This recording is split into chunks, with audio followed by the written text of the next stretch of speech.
Good morning, good morning. Good morning. Give us your full name. My name is Clifford Adjetey Agoe. Wonderful. Are you also known as Emmanuel? Yes, so Emmanuel is part of my name. It got added later on. Okay. How much later? So when I was going to write BC, my dad decided to add Emmanuel to my name. So yeah, from there onwards, I was using What does Emmanuel mean? God be with us. You're not sure? I think that's it. Okay, God so with us. God with us. Yeah. Okay. I don't think the B is there. So, are you from a religious household? Yes, very religious. Okay. My dad is very religious. And my mom too. And how are you? Yeah, I'm also religious. Okay. Give me your earliest memories of church. And there's memories of church. So that was like children's service. Okay. So it wasn't far from our house. It was in the area. So I remember What's the name of the church? it's called so right now I think it's called Mount Zion. Okay. But at the time everybody knew it. We were staying at Greater Estates, so everybody knew as the Greater Estates Presby, the Greater Estates branch. So yeah. Okay. So tell us your earliest memories of that church. I remember we get ready in the morning for church, and then my friends in the area, we all go to the same church. So I either go and call them, or if they finish early, they'll pass by, call me, and then we go to church. I was there for only children's service, I think up to JY, and then I left to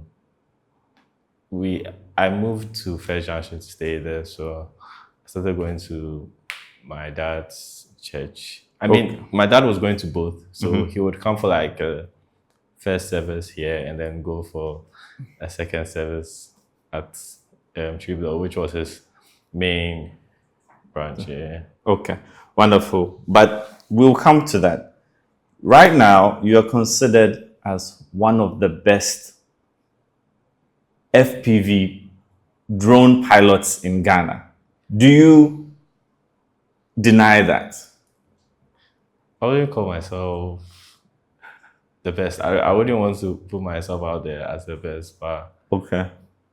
I'll say I'm quite okay. I'm good. Okay, who's better than you in Ghana?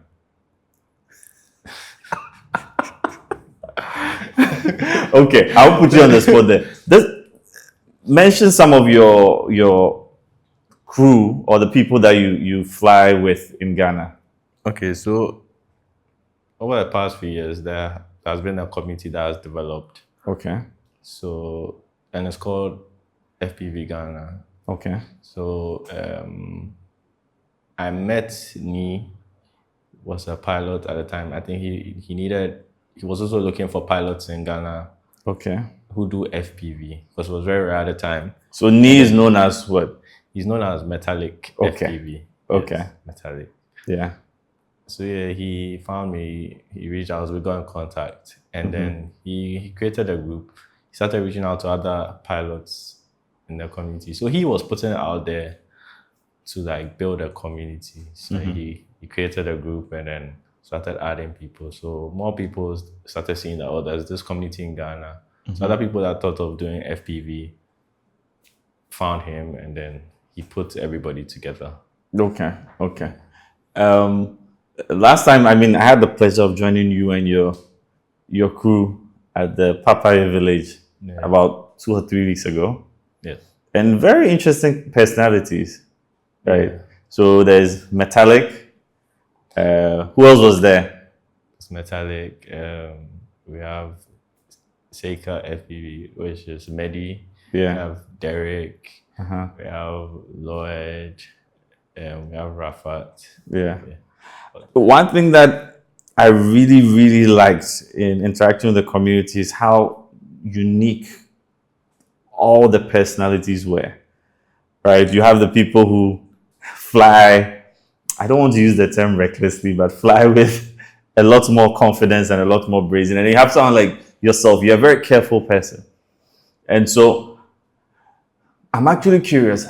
Walk us through your FPV journey. How does somebody who is so careful and calculated end up at the forefront of something that is really should be a Red Bull event? I mean, I mean, FPV itself is full of risk. Me being careful is I take some stuff into consideration. In this part of the country where we are, the equipment is expensive. FPV is a hobby for most people, and it's an expensive hobby. So the equipment is expensive. So I always like to take my time, and then and also because of the main purpose of why I'm flying FPV, I'm flying to film something, to capture something. That's the main reason why I am flying. But we have the other aspects, which is FPV freestyle, where you can go crazy, do all of those things. When you give me a sim, I can do all of those things in the sim. But then when it comes to the real world, and I know in this part of our world too, it's hard to get parts into this country. We don't have stores or shops that are selling FPV parts. So it's poverty that keeps you. Yeah, let's say that. Yeah, I have to. Okay. Yeah. But if I had the money and the equipment, I also do reckless stuff, because FPV you crash, that's when you fly. That's when you learn. Yeah. So you learn from crashing. Yeah. Okay. So, part of the reason why we're doing this series of interviews at SydeHassle is we are interested in very unique people who can be an example for the next generation. And I think you are unique enough and you have a unique story. That's why we're interviewing you. We know what you do in the FPV space. Now we're going to try and take a step back to see what ingredients have to be put together in a pot to create a Clifford, right? Or Falcon FPV, right? So you're known as Falcon on Instagram. Yes, that's my name. That's your on name. the internet, yeah. How did you even choose the name Falcon? So it all started with my friend. He's called Reginald. Okay. So when I got this FPV idea, I didn't really tell a lot of people, but he was one of the people I discussed with. Are you still in touch with Reginald? Okay. We still play games. What's his full name? You don't know? What's his gamer tag? Reginald K. Okay. I know his full name, but Reginald K. Okay. So that's his gamer tag. Yeah. So you told Reginald. Why were you in the same space with him, or you said it in a gaming session? I met him in school. Okay, what school was this? So I was going to game part of the time, but my hostel was I was in Pent. How does that happen? How does a Gimpa student end up in Pent? So I think Gimpa doesn't really have a lot of hostels. And the hostels there, and then Gimpa is really close to Legon. Yeah. So if you have Pent, you can just take a taxi, and then the taxis that work in the Legon campus, they go to Gimpa as well. So they do it because it's close by. So how many people were in the room that you were in at Pent? Level 100 were a lot. We're like almost more than 5, 6. Do you remember the names of everybody that was in the room? Let's see if you can remember Jerry, do you know what Jerry's up to today? Jerry, no, it's been a while. Okay, so there was Jerry. They messaged one, but that Jerry, Terry, okay, Christian, and then we have Aros. That was the guy name. I forgot. What's his name? Aros. Aros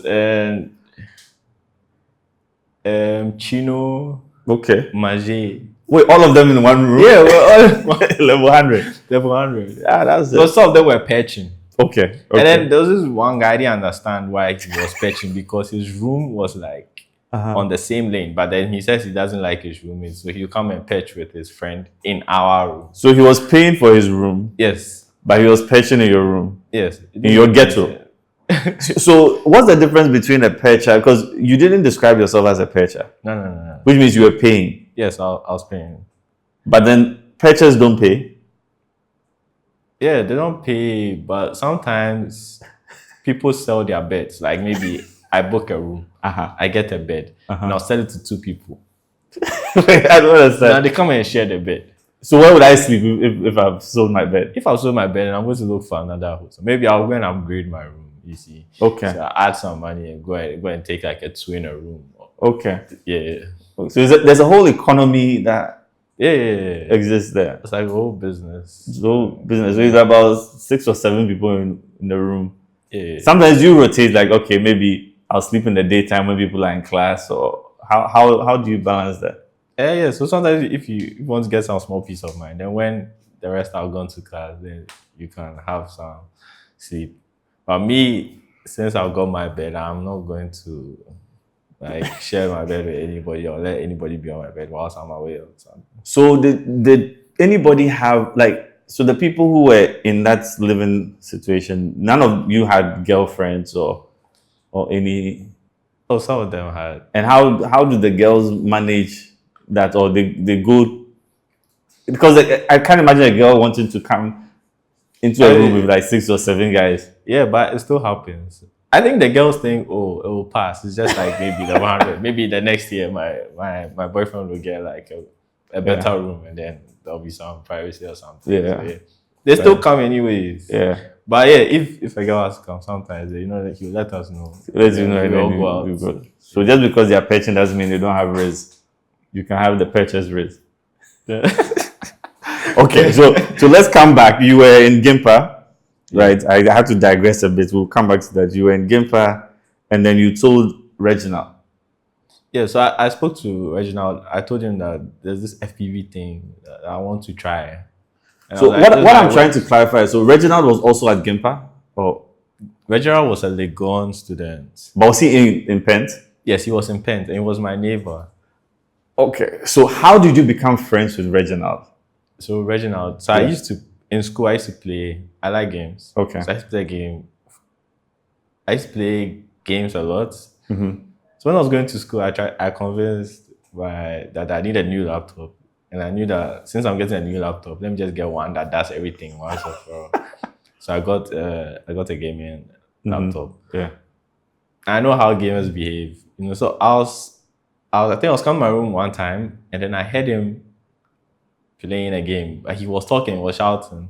So I went there to look at what was going on. So I just peeped through the window, and I saw that he was playing Fortnite. Mm-hmm. So I went to talk to him, and then You approached him. Yeah. I took the game files, Mm-hmm. and then he helped me install it. And Okay. everything. So yeah, that's how we met. Oh, this is interesting. Yeah. So then you met him, and then now tell me about how you spoke to him about FPV. Yeah, so we became close. So I told him that there's this FPV thing I want to try, but it's really different. You see, I normally see drone pilots flying, taking photos, and then cinematic videos, but like this one is crazy. But at the time I was telling him this, he had traveled, so he was in the US schooling. Okay. And then I was saying, because from our school time to the time we graduated, he was ahead of me. He was my senior. Okay. Yeah, so we were playing games. So the friendship became stronger. Then. So I was telling him about this. I was like, I think after school, or was it 2020 during the COVID time, or a bit after. So I told him that, this is what I want to do. I want to try. And surprisingly, he bought FPV parts from the US and then shipped it because there was nowhere to get it in Ghana here. Okay. So he bought everything for me and then he shipped it over. And then I was like, yeah, I was surprised. I was really thankful as well because it was expensive. Yeah. He had just gone there, so I knew that he sacrificed. So Reggie's a solid guy. Yeah, he's very solid. Shout out to Reggie. Reggie is solid. Okay. Yeah, so he got me the parts. And I didn't make him get me the full drone. I made him get me the parts so that I can learn how to build. And when something happens, I can easily fix myself because we don't have stuff here in Ghana. So yeah. So he sent that. Now, I want to make sure that we are getting the chronology right. When you said you wanted to get into FPV, did you start the simulation before he sent you the parts? Yeah. So I was doing simulation way before I decided to get the parts. Okay. So during COVID, when COVID hit, everybody was at home. So COVID hit in, what year were you when COVID hit? 2020. Yeah, but what was it, level 100 and level 20? I think I was like around level 200. Okay. 300. So COVID hit, you had to go home with your gaming laptop. Yeah. Okay. And then you were interested in FPV, and how did you get interested in it? You haven't told So us. I was watching YouTube. Yeah. And then on my feed, there's this guy called Mr. Steele. He pops up. He does FPV videos. So I clicked on it and I was watching. I was like, "Ah, this is different." I knew how normal drones work, how normal pilots fly, the photographers and videographers. But this was different. He was flying very fast. He was flying in tight spaces. He was flying in buildings with staircases. He could go up staircases with the drone and everything. He could flip and then do all those crazy moves. I was like, nah, this is different. This is some wild stuff. Yeah. So I got attracted to it. I started learning about it, started watching more of his videos. He does tutorials as well. I started watching those tutorials and I saw that it's a whole big thing that's coming up. At that time, it was really fresh, even outside, and it was now coming up. So I started learning about it. And then I learned that the best way you can get into it is, the best way you can start is to use the simulator.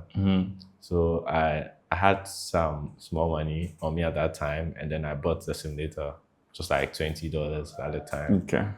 It was a lot of money for me, though. Yeah. Almost all my money. So I bought the simulator and then I started. So when you started, what controller were you using? When I started, I was using the game controller. That's all I had. Once I found out that you could use the game controller to start. So that was what, like an Xbox controller? Or? Yes, that was an Xbox controller at the time. So I was using that for my PC games. Yes, so I started with an Xbox. Okay. So then, how hard was it using the Xbox controller? It was really hard because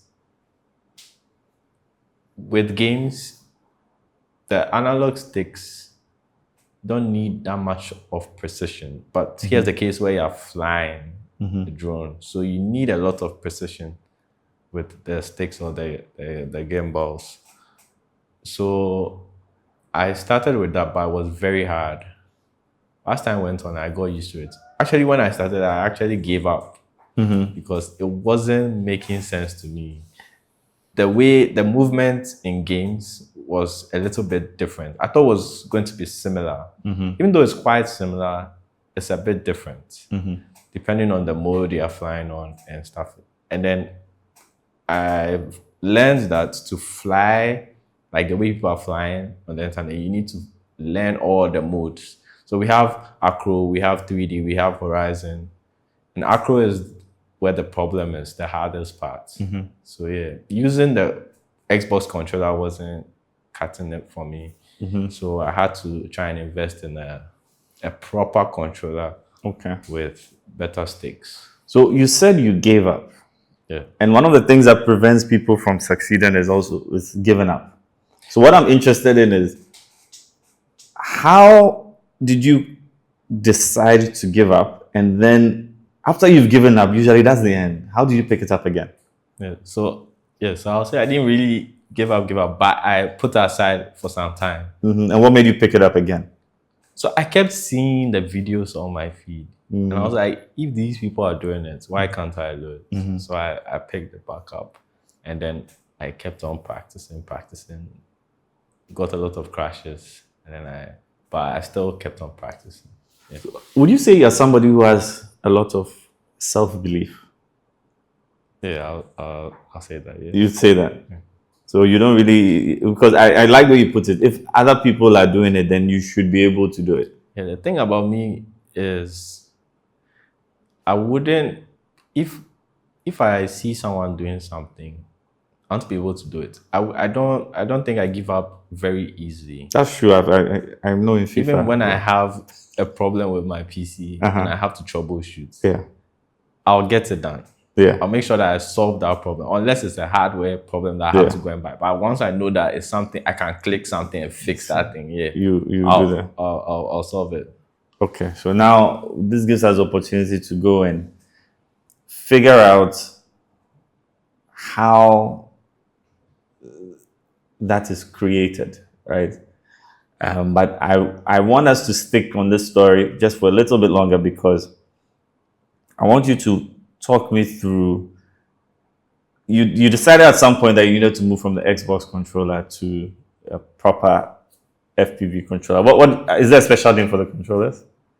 Yeah, so they normally call them radios. Radio. Yeah, Okay. radio. So you wanted to get one. Did you have enough money for that? No, I didn't have. How did you get the money? I didn't have enough money for that, but I had just enough to place the order. Okay. So I placed the order, but I think I told my dad about it too. Yeah. I wanted to get this. Yeah. So I think he gave me some money, and I added to what I had, and I placed the order. Yeah. At that time, I didn't even think Amazon was bringing stuff to Ghana, but I just went on the site and I saw that they can ship that thing to Ghana, so I just placed the order with the money I had. Yeah. And then it arrived. Yes, it arrived. How were you notified that it was in? I got a call from FedEx. Okay. Do you remember what you were doing when the call came? I was probably gaming or something because it was COVID. Everybody was. So you got a call, strange number, or you knew it was going to be FedEx?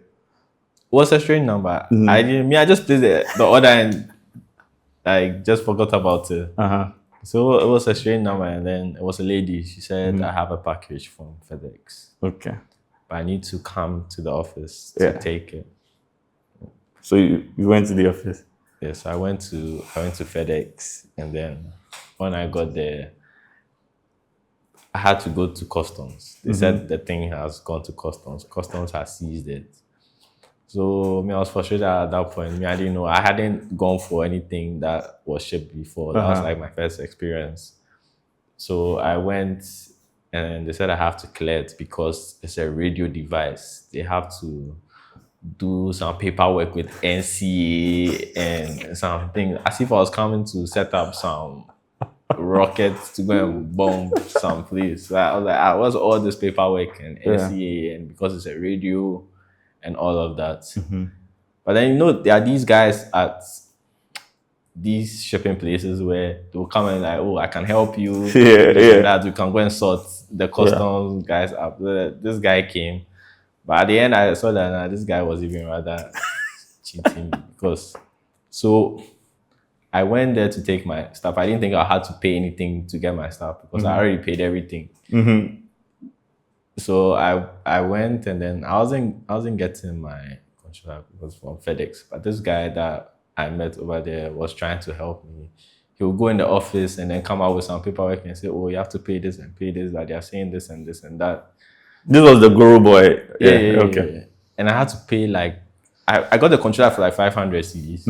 I had to pay an extra 500 and something just to take it.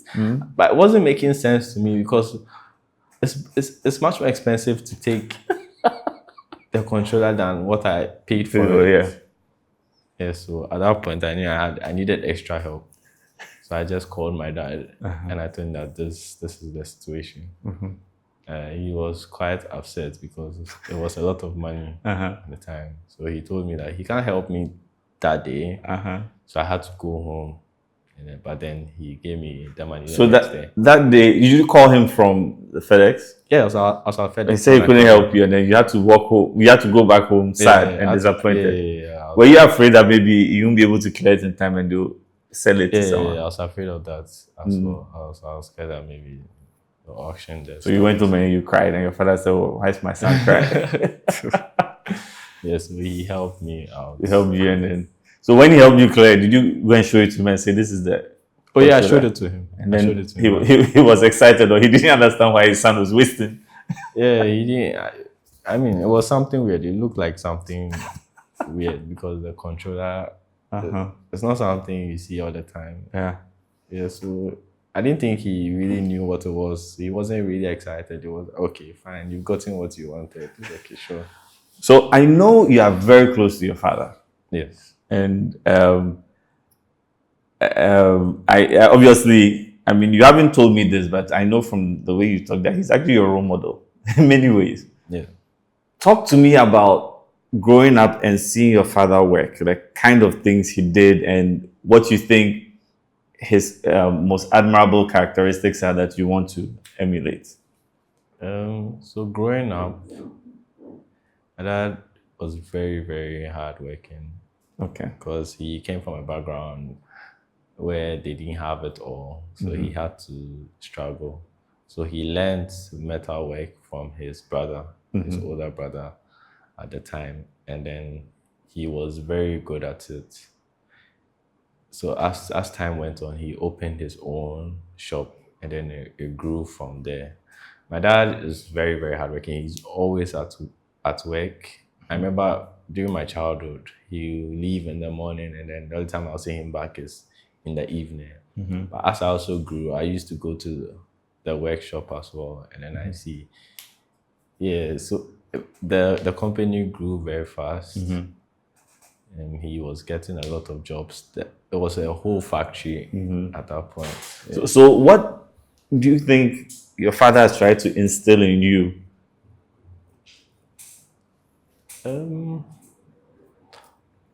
To work hard and a lot of discipline. A lot of discipline. Yeah. So, but your childhood was easier than your father's. Yes. My dad will he gave us everything we needed. He, in terms of schooling, he took us to good schools. So here's my question. What do you think, or what would it mean to you when one day your father puts his hand on your shoulder and says, Clifford, you are junior, right? Yeah, so basically, Junior, I'm very proud of you. Have you heard him say that before yet? Not those exact words, but yeah, he likes to turn everything to a lecture. Okay. So you know from that lecture whether he's proud of you or not. So from the comments you give, once he starts advising you on how to do it better, and then starts advising you on how to make it bigger, then you know that he's proud of you. He's proud of what you've done, and now you look at the expansion. Yeah. Okay. That's really cool. So, and he's also he's a church person, a very prayerful person. Yes. So I hope you carry that with you for the rest of your life. Yes. Be a good boy. So okay. So now I know like that's a big part of who you are, right? As they say, the apple doesn't fall far from the tree. And for all of us, we know that it will take a long time for us to measure up to our fathers. But yeah, the day will come. But the question I was asking was, what would it mean when the day comes and then maybe he uses those exact words and he says, yes, my son, I'm very proud of you. I think it will mean a lot because I think I try very hard to make him proud. I don't think I have done that yet. So I think I'm very happy with myself. I think it will make him very happy too. So I'm working towards it and then I know I'll get there. Yeah. That day will be wonderful. Yeah. Wonderful. So now, again, now we've established the fact that I say this confidently, you're the best FPV pilot in Ghana. I won't argue with anybody on that. But we've also now touched on your determination, right? I think that's a key ingredient for success, never giving up. So we want to see the other ingredients, and we're going to go to siblings. Do you have any siblings, and where do you fall in the family structure? Are you the firstborn, middleborn? Yeah, so I have 4 siblings. Okay. They're all girls, and I'm the last sibling. So you're the last baby of the family. Yeah, do you think you were pampered? Yeah, I think I was pampered. I was pampered a lot. So what has that experience been for you? Because it's easy for people to judge people that they think were pampered. But maybe it's not all negative. What does it mean for you to be the last born in a family and to be quote unquote pampered? I don't think everybody who is pampered is actually spoiled. Okay. As people think. But also, I feel like you don't have a choice. No matter where you are, if you are the last born with 4 sisters, you will definitely get some pampering. So you've experienced a lot of love. Yes. Wonderful. We'll come to that question later. Your sisters, I'll give you a chance to tell us about all your sisters, but I want to talk about Chocho. Yeah.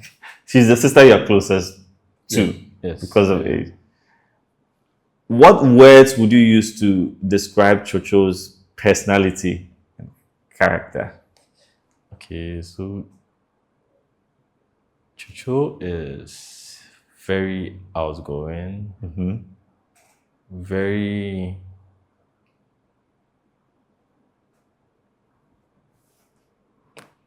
I don't know, she's wild, she's feisty, she's active, she's very energetic, she's smart, funny. So, where do you think she gets that from? I think she gets it from my dad. From your dad? Yes. Energetic, feisty. So your dad is energetic and yes, he's very. I just always, but I've met him before and he was very calm. Yeah, it depends on who he meets and then the scenario, the situation. So he's very calm, but when you get to know him, he's wild. I see that a lot with his workers. Because workers always try you. You know, I'm always talking in the office. I want to be calm, but somebody has to try me. And if you don't show them the wild side. So now I'm wondering, are you able to be so calm because you had Chocho who would fight all your battles for you growing up? I don't think so. But I've always been a quiet person. My childhood. I only come out when I get to know you more, when I get comfortable around you. But I think to some extent, yeah, because there were always people around me fighting for me and stuff. So I didn't really need to do a lot of fighting or yeah. Oh, yeah, okay. So now tell me about your other siblings. So the firstborn, Mavis. Okay. She's also very calm. Yes. And then secondborn, Mabel. Yeah. She's the funniest. She's also very energetic. Yeah. When you're around there, you can easily get excited. Yeah. She's always happy most of the time. And then Ajeka, she's like serious most of the time. Yeah, she's the serious one. Yeah. So I picked this up. We've had a few conversations. I picked this up with you. When you're describing your first two older siblings, you use their English name. And then the last two, we get into the gas space. Yeah, so I think it's something that stuck with me from childhood. Okay. Because that's how they were called most of the time in the house. Yeah. Or maybe I would call them. So Mavis, when I said Mavis is actually. And then Ajoko, that's Mabel. Okay. And then Ajeka is Magdalene. And then Chocho is Marina. Yeah. Okay. That's really cool. So now I had a question, but I'll skip that question for now. Because again, we are focusing on the ingredients. I know you're a big gamer online. And I mean, gaming has now gone to virtual tracking. Tell me about the virtual tracking business that you're a part of.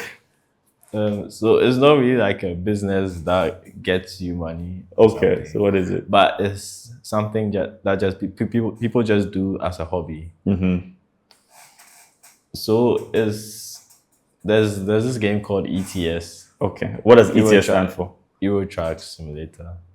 Euro Truck Simulator. Yes. So we have. Before we get into that, how did you get introduced to Euro Truck Simulator? For me, the first time I saw Euro Truck Simulator was online. Obviously, I watch a lot of gamers as well. Yeah. And then I like driving. I like cars. Okay. I like driving and all of those things. Like childhood, I had like those toys and all of those things. Yeah. So that's how I found ETS. I started playing ETS way back. And then You say you were playing ETS. yeah. Is it a game that you can play like FIFA and accomplish something, or do you just go and drive? No, you can accomplish stuff because you have to deliver. So it's mainly tracking. When you start the game, you work for a company. Okay. And later on, you could buy your own garage, buy your own tracks, and even build your own company. But it's not real money. There's no real money; it's all virtual. Okay. Yeah. So you can accomplish something. Do you remember the first delivery you made? No. No, I can't remember that. Okay, but now in the game, you have your own tracking company. Yeah. With some friends. So right now you can create like a VTC, which is a virtual tracking company online. So, and then there are other people around the world also creating their companies. Yes. So you can create a company and recruit like drivers. So you have a company. You're part of a company. Yeah, I'm part of a company. What's the name of the company? Just in case there's anybody watching that in Ghana that wants to be part of a company, you have to put it out there. What's the name of the company? Yeah, the company it was just a silly name that just came. You don't have to explain. You go explain that. It's called Gobe Logistics. Gobe Logistics. So if I want to get into, do I need to pay to go to Euro ETS? You need to buy the game. So you bought the game? Yeah, I bought the game. How much is it? It's like $20. Every year, or I just pay once? So no, it's a one-time purchase. Oh, it's right now. If I have $20, I can get in. And then how do I find Gobe Logistics? So they have a website called TMP. Okay. Trackers MP, which is Trackers Multiplayer. Okay. So it's like a platform where using the game, you can play online with other people around the world. I mean, in the game you can play online, you can have a convoy, but then this one's like worldwide. Okay. So yeah, so you play through the browser? No. You go there. You register your but they have a launcher. TMP has a launcher. So it's like they're separate from the game, but like working with the game. Okay. So yeah, they have a launcher. And when you log in with that launcher with your TMP profile, it launches the game. Yeah. Sounds very nerdy, but it's okay. So if I show up, you'd hire me, or is there like an interview process? How do I get? Yeah, you have to apply. I have to apply. How many people do you turn down? Have you turned down? So far, I think we're one of the first people in Ghana to start like a virtual track company in Ghana. Yeah. So we don't really turn down people. So you just accept anybody. Yeah. Some people come and they don't even know anything about the game, but we give them a chance. So this is my best chance to join. If I want to get ETS, and I can just you can just apply. I'll think about it. Do you know the gamer tags of your guys? You have to give them a shout out. Like the guys, your friends in ETS. Mention their gamer tags. Yeah, so there's Mr. Fori. Mr. Fori, that's a gamer tag. Yeah, that's his gamer tag. Okay, how long have you known him? He's also known as DJ Links. He was a DJ. He's very good at DJs. Okay. Yeah. And then we have Manuel, Prince K90. Who else? Shout them out so they can see that you've made it. Gobe Logistics is global. No, Gobe Logistics. It's something we do for fun. It's not anything that's serious. Not a problem. So I think we should even put the logo for Gobe Logistics here. Just give a shout out.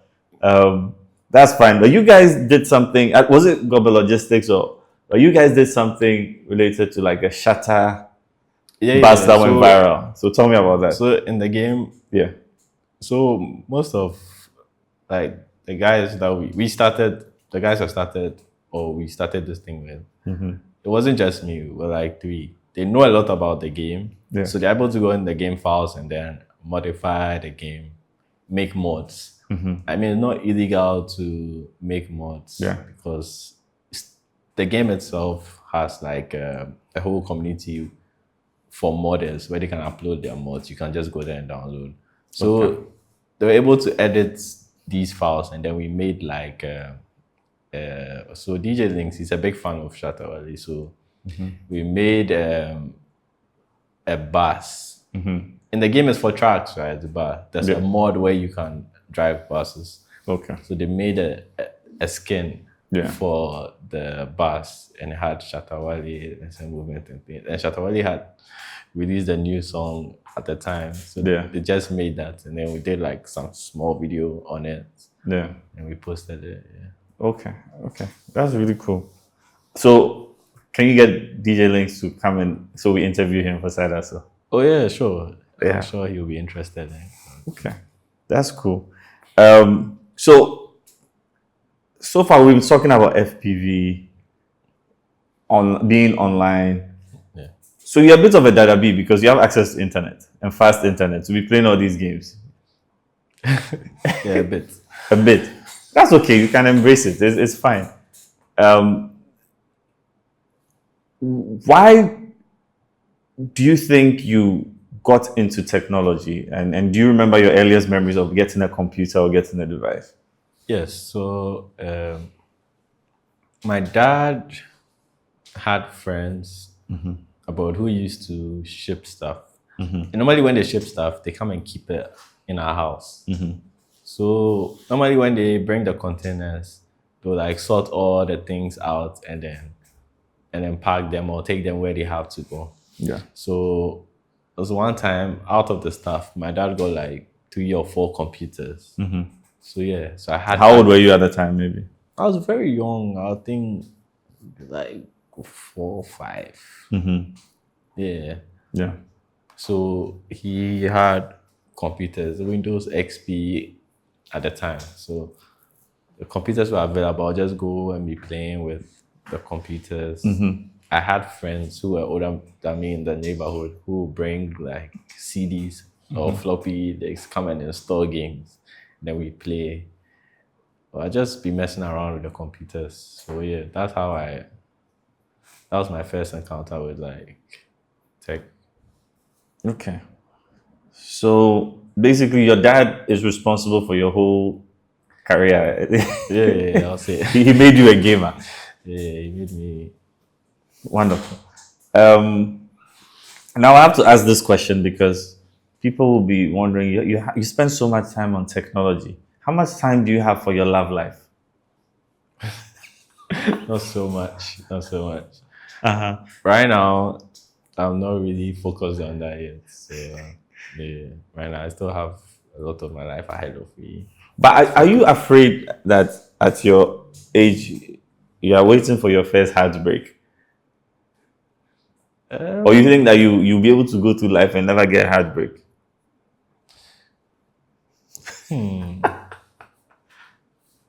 I don't think. Okay, sometimes it's concerning because at this age, you meet people around and they're asking you about your love life or relationships. Do you have someone? Like they're always asking. So I don't know. Sometimes, maybe you think about it. It's a bit concerning.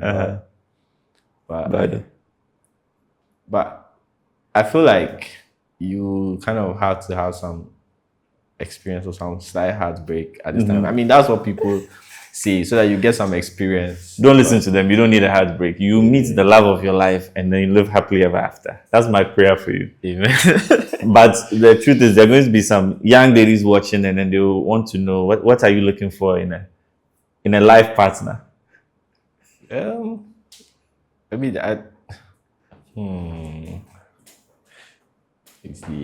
Just be